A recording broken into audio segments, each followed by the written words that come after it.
Robinson Crusoe by Daniel Defoe. Chapter 9. A Boat. But first I was to prepare more land,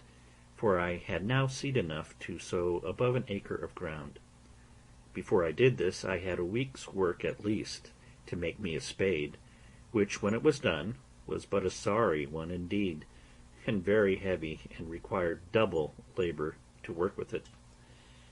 However, I got through that, and sowed my seed in 2 large flat pieces of ground, as near my house as I could find them to mind, and fenced them in with a good hedge, the stakes of which were all cut off that wood which I have set before, and knew it would grow, so that in a year's time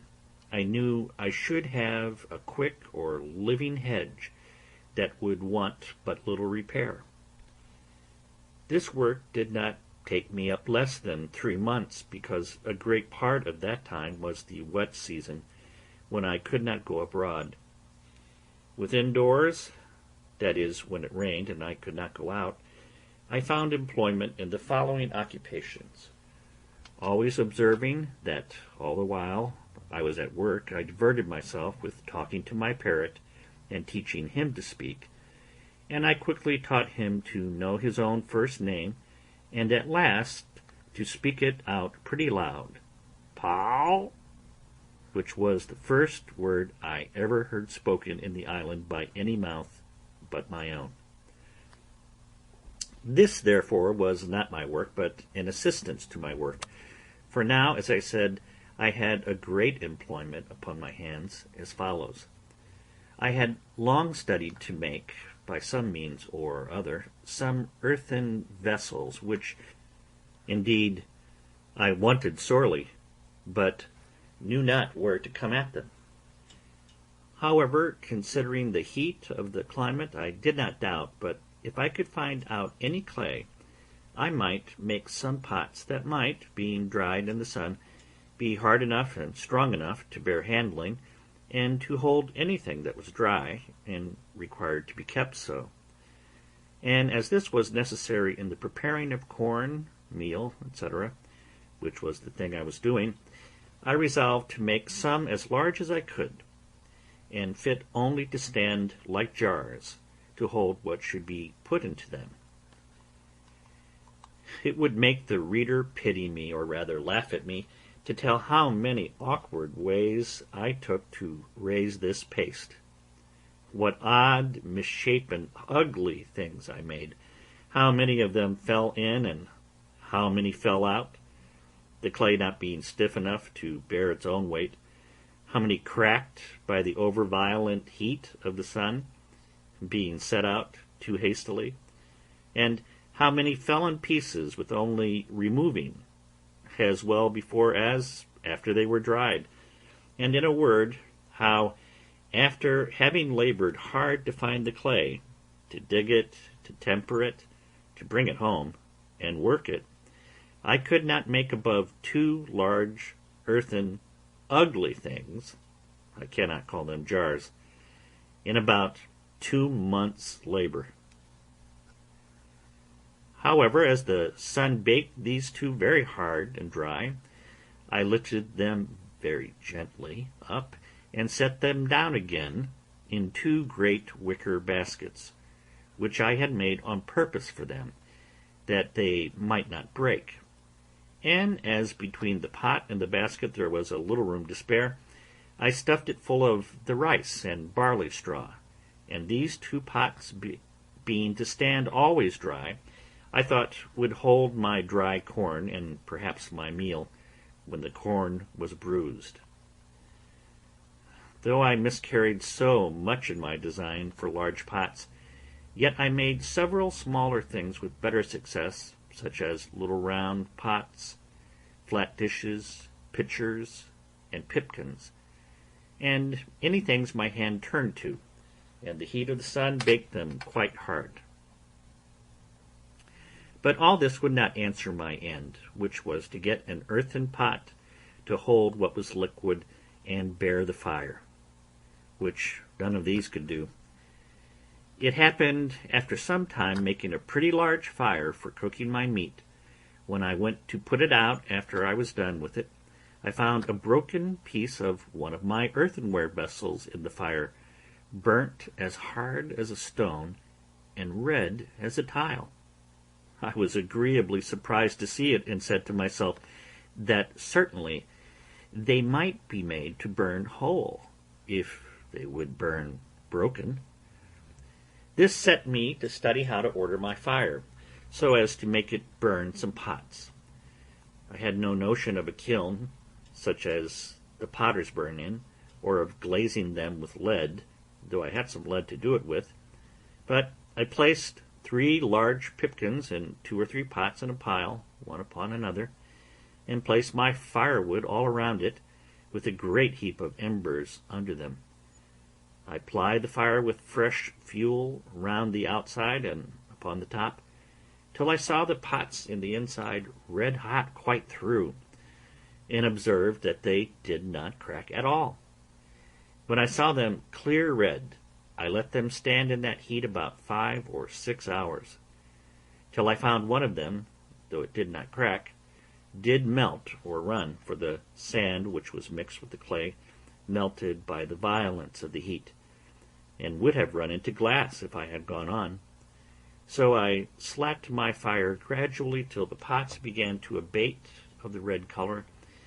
and watching them all night, that I might not let the fire abate too fast, in the morning I had 3 very good, I will not say handsome, pipkins, and 2 other earthen pots, as hard burnt as could be desired, and one of them perfectly glazed with the running of the sand. After this experiment, I need not say that I wanted no sort of earthenware for my use, but I must needs say, as to the shapes of them, they were very indifferent, and, as any one may suppose, when I had no way of making them but as the children make dirt pies, or as a woman who would make pies that never learned to raise paste. No joy at a thing of so mean a nature was ever equal to mine, when I found I had made an earthen pot that would bear the fire, and I had hardly patience to stay till they were cold before I set one on the fire again with some water in it to boil me some meat, which it did admirably well, and with a kind of piece of a kid I made some very good broth. Though I wanted oatmeal and several other ingredients requisite to make it as good as I would have had it been. My next concern was to get me a stone mortar to stamp or beat some corn in, for as to the mill, there was no thought of arriving at that perfection of art with one pair of hands. To supply this want, I was at a great loss, for of all the trades in the world I was as perfectly unqualified for a stone cutter as for any whatever. Neither had I any tools to go about it with. I spent many a day to find a great stone big enough to cut hollow and make fit for a mortar, and could find none at all except what was in the solid rock, and which I had no way to dig or cut out. Nor indeed were the rocks in the island of hardness sufficient, but were all of a sandy, crumbling stone, which neither could bear the weight of a heavy pestle, nor would break the corn without filling it with sand. So, after a great deal of time lost in searching for a stone, I gave it over, and resolved to look out for a great block of hard wood, which I found, indeed, much easier, and getting one as big as I had strength to stir, I rounded it and formed it on the outside with my axe and hatchet, and then, with the help of fire and infinite labor, made a hollow place in it, as the Indians in Brazil make their canoes. After this I made a great heavy pestle or beater of the wood called the ironwood, and this I prepared and laid by against I had my next crop of corn, which I proposed to myself grind, or rather pound into meal, to make bread. My next difficulty was to make a sieve or searce to dress my meal,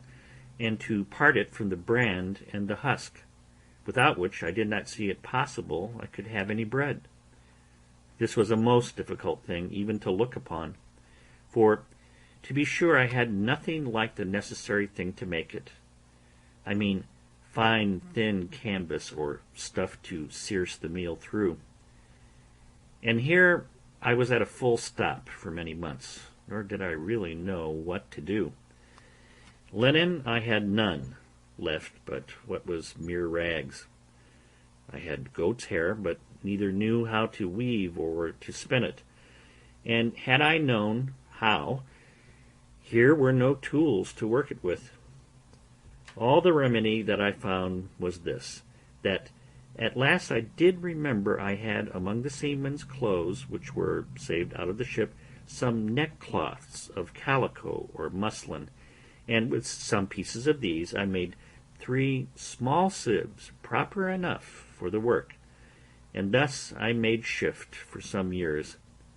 How I did afterwards, I shall show in its place. The baking part was the next thing to be considered, and how I should make bread when I came to have corn. For first, I had no yeast. As to that part, there was no supplying the want, so I did not concern myself much about it. But for an oven I was indeed in great pain. At length I found out an experiment for that also, which was this. I made some earthen vessels, very broad, but not deep, that is to say about 2 feet diameter and not above 9 inches deep. These I burned in the fire, as I had done the other, and laid them by. And when I wanted to bake, I made a great fire upon my hearth, which I had paved with some square tiles, of my own baking and burning also. But I should not call them square. When the firewood was burned pretty much into embers or live coals, I drew them forward upon this hearth, so as to cover it all over, and there I let them lie till the hearth was very hot. Then, sweeping away all the embers, I set down my loaf or loaves, and, whelming down the earthen pot upon them, drew the embers all round the outside of the pot, to keep in and add to the heat. And thus, as well as in the best oven in the world, I baked my barley loaves, and became in a little time a good pastry cook into the bargain, for I made myself several cakes and puddings of the rice. But I had no pies, neither had I anything to put them in, supposing I had, except the flesh either of fowls or goats. It need not be wondered, as if all these things took up most of my time of the 3rd year of my abode here. For it is to be observed that in the interval of these things I had my new harvest and husbandry to manage, for I reaped my corn in its season, and carried it home as well as I could, and laid it up in the ear, in my large baskets, till I had time to rub it out. For I had no floor to thrash it upon, or instrument to thrash it with. And now, indeed, my stock of corn increasing, I really wanted to build my barns bigger. I wanted a place to lay it up in, for the increase of the corn now yielded me so much that I had of the barley about 20 bushels, and of the rice as much or more, insomuch that now I resolved to begin to use it freely, for my bread had been quite gone a great while. Also I resolved to see what quantity would be sufficient for me a whole year, and to sow but once a year. Upon the whole, I found that the 40 bushels of barley and rice were much more than I could consume in a year, so I resolved to sow just the same quantity every year that I sowed the last, in hopes that such a quantity would fully provide me with bread, etc.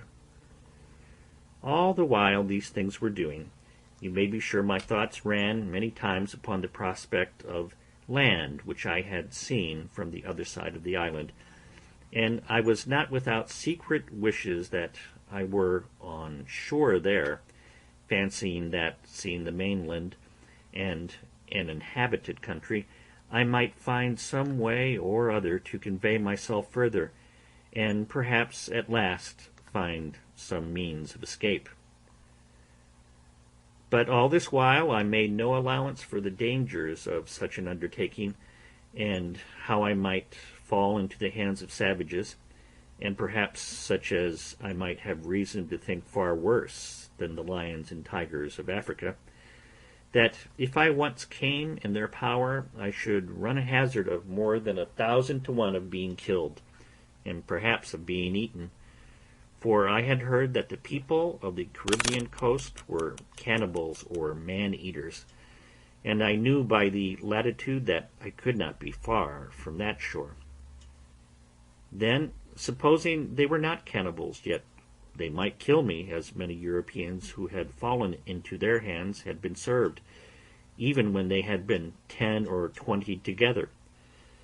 Much more I that was but one, and could make little or no defence. All these things, I say, which I ought to have considered well, and did come into my thoughts afterwards, yet gave me no apprehensions at first, and my head ran mightily upon the thought of getting over to the shore.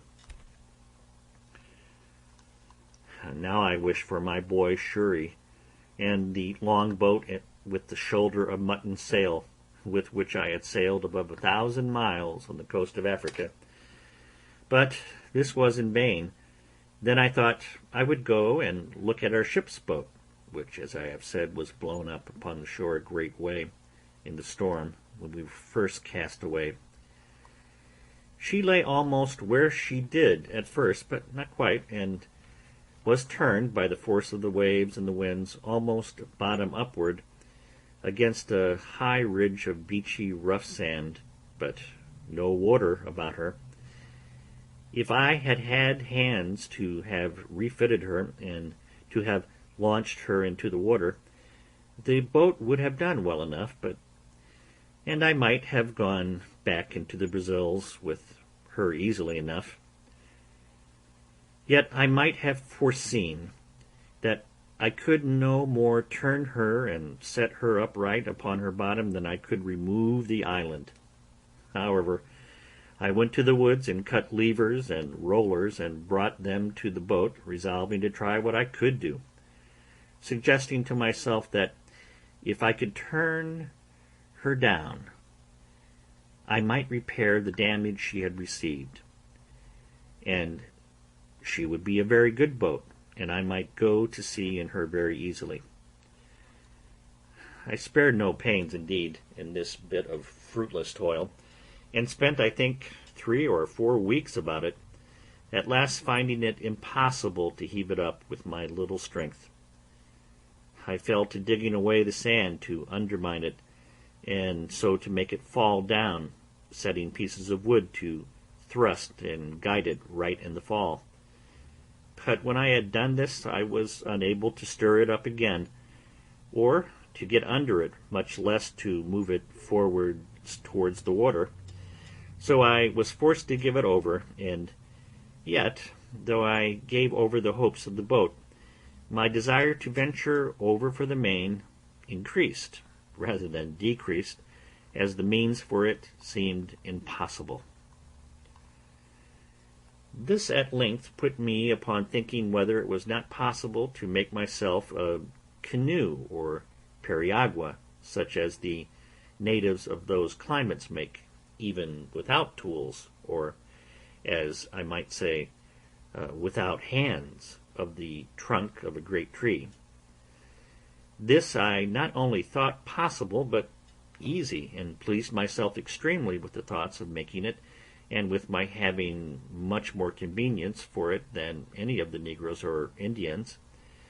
but not at all considering the particular inconveniences which I lay under more than the Indians, and that is, want of hands to move it when it was made into the water, a difficulty much harder for me to surmount than all the consequences of want of tools could be to them. For what was it to me if, when I had chosen a vast tree in the woods, and with much trouble cut it down, if I had been able with my tools to hew and dub the outside with the proper shape of a boat, and burn or cut out the inside to make it hollow, so as to make a boat of it, if after all this I must leave it just where I had found it, and not be able to launch it into the water. One would have thought I could not have had the least reflection upon my mind of the circumstances while I was making this boat, but I should have immediately thought how I should get it into the sea. But my thoughts were so intent upon my voyage over the sea in it, that I never once considered how I should get it off the land, and it was really, in its own nature, more easy for me to guide it over 45 miles of sea than about 45 fathoms of land, where it lay, to set it afloat in the water. I went to work upon this boat the most like a fool that ever man did who had any of his senses awake. I pleased myself with the design, and without determining whether I was ever able to undertake it. Not but that the difficulty of launching my boat came often into my head, but I put a stop to my inquiries into this by this foolish answer which I gave myself: let me first make it. I warrant I will find some way or other to get it along when it is done. This was a most preposterous method, but the eagerness of my fancy prevailed, and to work I went. I found a cedar tree, and I question much whether Solomon ever had such a one for the building of the temple of Jerusalem. It was 5 feet 10 inches diameter at the lower part next the stump, and 4 feet 11 inches diameter at the end of 22 feet, after which it lessened for a while and then parted into branches. It was not without infinite labor that I felled this tree. I was 20 days hacking and hewing at it at the bottom. I was 14 more getting the branches and limbs and the vast spreading head cut off, which I hacked and hewed through with axe and hatchet,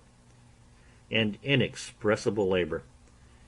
After this it cost me a month to shape it and dub it to a proportion, and to something like the bottom of a boat, that it might swim upright as it ought to. It cost me near 3 months more to clear the inside and work it out so as to make it an exact boat. This I did, indeed, without fire, by mere mallet and chisel, and by the dint of hard labor, till I had brought it to be a very handsome periagua, and big enough to have carried 26 men, and consequently big enough to have carried me and all my cargo. When I had gone through this work, I was extremely delighted with it. The boat was really much bigger than ever I saw a canoe or periagua that was made of one tree in my life. Many a weary stroke it had cost, you can be sure, and had I gotten it into the water, I make no question but I should have begun the maddest voyage and the most unlikely to be performed that ever was undertaken. But all my devices to get it into the water failed me, though they cost me infinite labor too. It lay about 100 yards from the water, and not more. But the first inconvenience was, it was uphill towards the creek. Well, to take away this discouragement, I resolved to dig into the surface of the earth, and so make a declivity. This I began, and it cost me a prodigious deal of pains, but who grudge pains who have their deliverance in view? But when this was worked through, and this difficulty managed, it was still much the same, for I could no more stir the canoe than I could the other boat. Then I ventured the distance of ground, and resolved to cut a dock or canal, to bring the water up to the canoe, seeing I could not bring the canoe down to the water. Well, I began this work, and when I had begun to enter upon it, and calculate how deep it was to be dug, how broad, how the stuff was to be thrown out, I found that, by the number of hands I had, being none but my own, it must have been 10 or 12 years before I could have gone through with it. For the shore lay so high that at the upper end it must have been at least 20 feet deep. And so, at length, but with great reluctancy, I gave this attempt over also. This grieved me heartily, and now I saw, though too late, the folly of beginning a work before we count the cost, and before we judge rightly of our own strength to go through with it. In the middle of this work I finished my 4th year in this place, and kept my anniversary with the same devotion, and with as much comfort as ever before, for, by a constant study and serious application of the Word of God, and by the assistance of His grace, I gained a different knowledge from what I had before. I entertained different notions of things. I looked now upon the world as a thing remote, which I had nothing to do with, no expectations from, and indeed no desires about. In a word, I had nothing, indeed, to do with it, nor was ever likely to have. So I thought it looked as we may perhaps look upon it hereafter, that is, as a place I had lived in, but was come out of it, and well might I say, as Father Abraham to Dives, between me and thee is a great gulf fixed. In the first place, I was removed from all the wickedness of the world here. I had neither the lusts of the flesh and the lusts of the eye, nor the pride of life. I had nothing to covet, for I had all that I was now capable of enjoying. I was lord of the whole manor, or, if it pleased, I might call myself king or emperor over the whole country which I had possession of. There were no rivals. I had no competitor, none to dispute sovereignty or command me. I might have raised ship-loadings of corn, but I had no use for it. So I let as little grow as I thought enough for my occasion. I had tortoise or turtle enough, but now and then one was as much as I could put to any use. I had timber enough to have built a fleet of ships, and I had grapes enough to have made wine, or to have cured into raisins, to have loaded that fleet when it had been built. But all I could make use of was all that was valuable. I had enough to eat and supply my wants, and what was all the rest to me? If I killed more flesh than I could eat, the dog must eat it, or vermin. If I sowed more corn than I could eat, it must be spoiled. The trees that I cut down were lying to rot on the ground. I could make no more use of them but for fuel, and that I had no occasion for but to dress my food. In a word, the nature and experience of things dictated to me, upon just reflection, that all the good things of this world are no farther good to us than they are for our use, and that whatever we may heap up to give others, we enjoy just as much as we can use, and no more. The most covetous, gripping miser in the world would have been cured of the vice of covetousness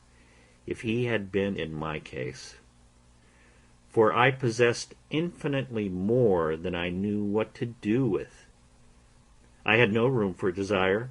except it was of things which I had not, and they were but trifles, though, indeed, of great use to me. I had, as I hinted before, a parcel of money, as well gold as silver, about 36 pounds sterling. Alas! There the sorry, useless stuff lay. I had no more manner of business for it. And often, though with myself, that I would have given a handful of it for a gross of tobacco pipes, or for a hand mill to grind my corn, nay, I would have given it all for a sixpenny worth of turnip and carrot seed out of England, or for a handful of peas and beans and a bottle of ink. As it was, I had not the least advantage by it, or benefit from it, but there it lay in a drawer, and grew mouldy with the damp of the cave in the wet seasons. And if I had had the drawer full of diamonds, it had been the same case. They had been of no manner of value to me, because of no use. I had now brought my state of life to be much easier in itself than it was at first, and much easier to my mind as well as to my body. I frequently sat down to meat with thankfulness, and admired the hands of God's providence, which had thus spread my table in the wilderness. I learned to look more upon the bright side of my condition and less upon the dark side, and to consider what I enjoyed rather than what I wanted. And this gave me sometimes such secret comforts that I cannot express them, and which I take notice of here, to put these discontented people in my mind of it, who cannot enjoy comfortably what God has given them, because they see and covet something that He has not given them. All our discontents about what we want appeared to me to spring from the want of thankfulness for what we have. Another reflection was of great use to me, and doubtless would be so to anyone that would fall into such distress as mine was. And this was to compare my present condition with what I at first expected it would be, nay, with what it would certainly have been if the good providence of God had not wonderfully ordered the ship to be cast up near to the shore, where I not only could come at her, but could bring what I got out of her to the shore, for my relief and comfort, without which I had wanted for tools to work, weapons for defense, and gunpowder and shot for getting my food. I spent whole hours, I may say whole days, in representing to myself in the most lively colors how I would have acted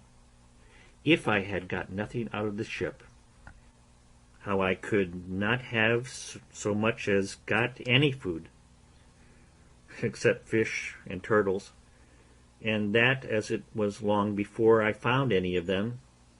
I must have perished first, that I should have lived, if I had not perished, like a mere savage, that if I had killed a goat or a fowl by any contrivance, I had no way to flay or open it, or part the flesh from the skin and the bowels, or to cut it up, but must gnaw it with my teeth, and pull it with my claws, like a beast. These reflections made me very sensible of the goodness of Providence to me, and very thankful of my present condition, with all its hardships and misfortunes, and this part also I cannot but recommend to the reflection of those who are apt, in their misery, to say, "Is any affliction like mine?" Let them consider how much worse the cases of some people are, and their case might have been, if Providence had thought fit. I had another reflection which assisted me also to comfort my mind with hopes, and this was comparing my present situation with what I had deserved, and had therefore reason to expect from the hand of Providence. I had lived a dreadful life, perfectly destitute of the knowledge and fear of God. I had been well instructed by father and mother, neither had they been wanting to me in their early endeavors to infuse a religious awe of God into my mind, a sense of my duty, and what the nature and end of my being required of me. But, alas, falling early into the seafaring life, which of all lives is the most destitute of the fear of God, though his terrors are always before them, I say, falling early into the seafaring life and into seafaring company, all that little sense of religion which I had entertained was laughed out of me by my messmates, by a hardened despising of dangers and the views of death which grew habitual to me by my long absence from all manner of opportunities to converse with anything but was like myself, or to hear anything that was good or tended towards it. So void was I of everything that was good, or the least sense of what I was,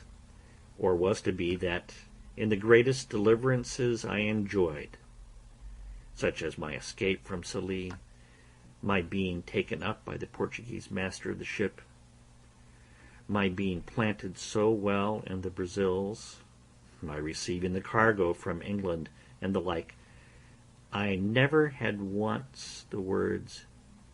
"Thank God," so much as on my mind or in my mouth. Nor in the greatest distress had I so much as a thought to pray to him, or so much as to say, "Lord, have mercy upon me," nor to mention the name of God,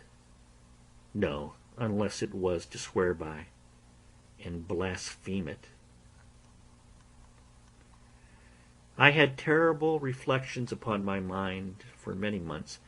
as I have already observed, on account of my wicked and hardened life past. And when I looked about me and considered what particular providences had attended me since my coming into this place, and how God had dealt bountifully with me, had not only punished me less than my iniquity had deserved, but had so plentifully provided for me, this gave me great hopes that my repentance was accepted, and that God had yet mercy in store for me. With these reflections I worked my mind up, not only to a resignation to the will of God in the present disposition of my circumstances, but even to a sincere thankfulness for my condition, and that I, who was yet a living man, ought not to complain, seeing I had not the due punishment of my sins, that I enjoyed so many mercies which I had no reason to have expected in that place,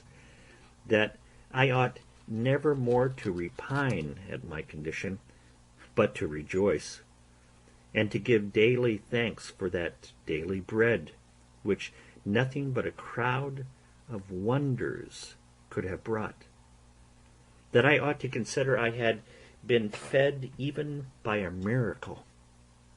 even as great as that of feeding Elijah by ravens, nay, by a long series of miracles, that I could hardly have named a place in the uninhabitable part of the world where I could have been cast more to my advantage, a place where, as I had no society, which was my affliction on one hand, so I found no ravenous beasts, no furious wolves or tigers to threaten my life, no venomous creatures or poisons which I might feed on to my hurt, no savages to murder and devour me. In a word, as my life was a life of sorrow one way, so it was a life of mercy another, and I wanted nothing to make it a life of comfort but to be able to make my sense of God's goodness to me and care over me in this condition be my daily consolation. And after I did make a just improvement of these things, I went away and was no more sad. I had now been here so long that many things which I had brought on shore for my help were either quite gone or very much wasted and near spent. My ink, as I observed, had been gone some time, all but a very little, which I eked out with water, a little and a little, till it was so pale it scarce left any appearance of black upon the paper. As long as it lasted, I made use of it to minute down the days of the month on which any remarkable thing happened to me, and first, by casting up times past, I remembered that there was a strange concurrence of days in the various providences which befell me, and which, if I had been superstitiously inclined to observe days as fatal or fortunate, I might have had reason to have looked upon with a great deal of curiosity. First, I had observed that the same day that I broke away from my father and friends and ran away to Hull in order to go to sea, the same day afterwards I was taken by the Sallee man-of-war and made a slave. And the same day of the year that I escaped out of the wreck of that ship in Yarmouth Roads, that same day, year afterwards, I made my escape from Sallee in a boat. The same day of the year I was born in, that is, the 30th of September. That same day I had my life so miraculously saved 26 years later, when I was cast on shore in this island, so that my wicked life and my solitary life began both on a day.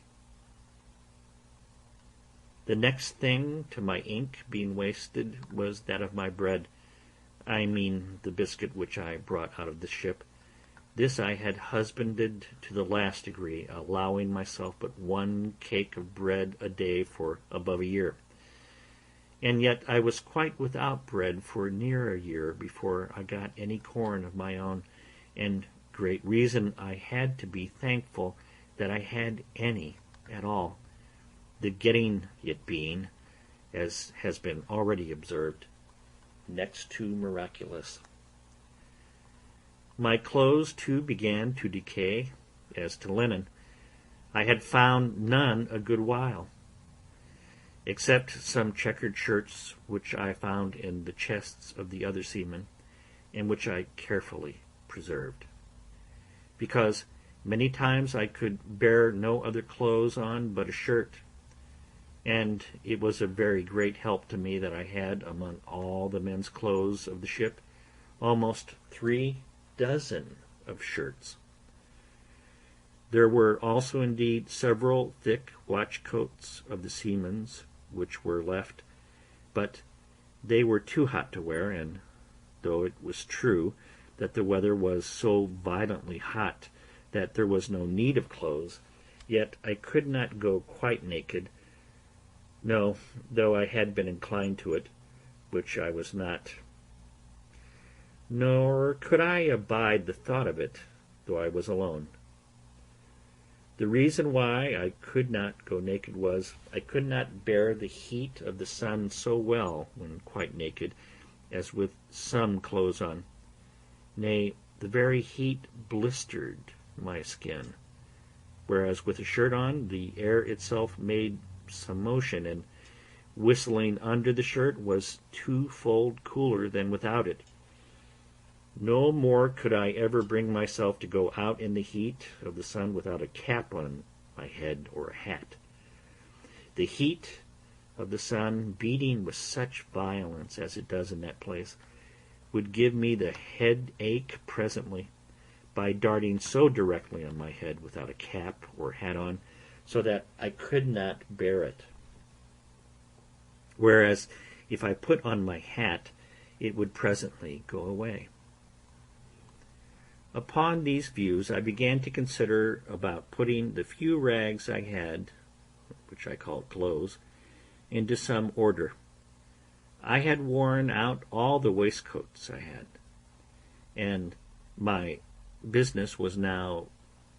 to try if I could make jackets out of the great watch coats which I had of me.